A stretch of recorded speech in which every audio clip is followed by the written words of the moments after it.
Hi, I'm Mike LaChapelle, and welcome back to Innovation by Design. This is Module 11 of the Business Model Canvas. Now, getting started with the Canvas is not always easy, so let's look at a few ground rules to help you documenting your business model. These are fundamental guidelines that will help you to structure and to direct your discussions.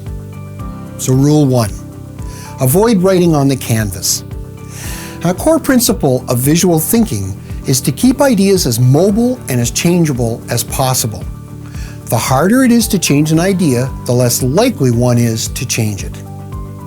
So using sticky notes to capture ideas makes them movable, changeable, and fluid.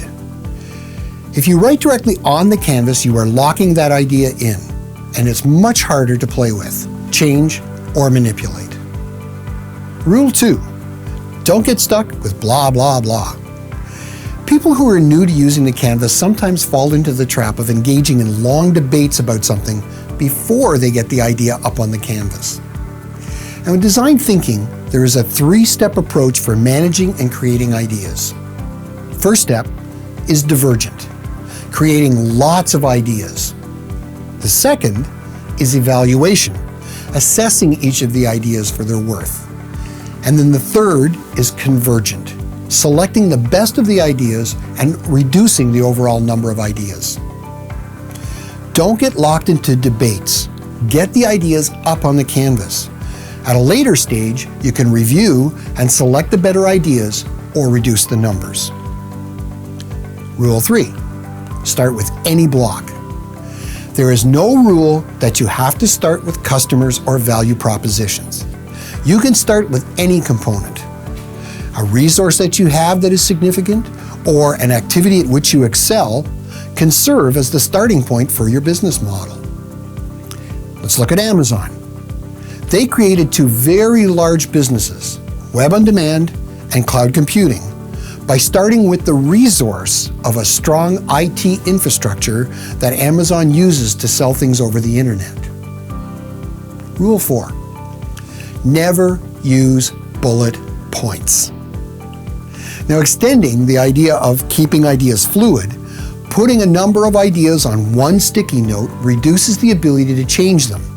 It also increases the effort to understand what is being identified. So do not put multiple ideas on one note. Keep to the principle, one note, one idea. Rule 5, avoid too much detail. There are 2 aspects of concern here. Do not write long stories on a note.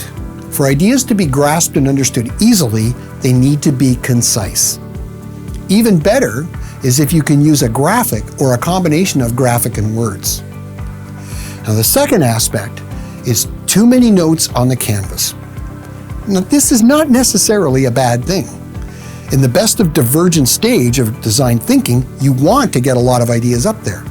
However, if you reach this point, it's time to stop. You should now do the second stage of evaluation. Look at the notes that you have on the canvas and see if you can simplify. Remove duplicates, combine similar, or group common ideas into a higher category. Now, the objective is to reduce the overall number of ideas to have a clearer model. Rule 6, be precise for every building block. Do not be vague or general with your notes. Try to be precise enough that the viewer or the listener really understands how the business model works. Let's look at an example.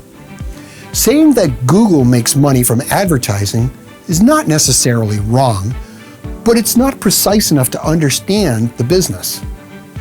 Google takes the words it collects from everyone's searches, like house, and auctions that word to people who want their advertising to come up whenever that word is used in a search. Now, the bidders establish the price for each time that word will come up, and that sets how much money Google will make.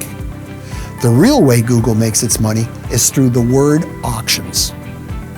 Now, to summarize all of this, there are 6 ground rules to help you get started and to refine your business models using the canvas as a tool. Use sticky notes. Don't get stuck with too much talking. Start with any block. Never use bullet points. avoid too much detail, and be precise.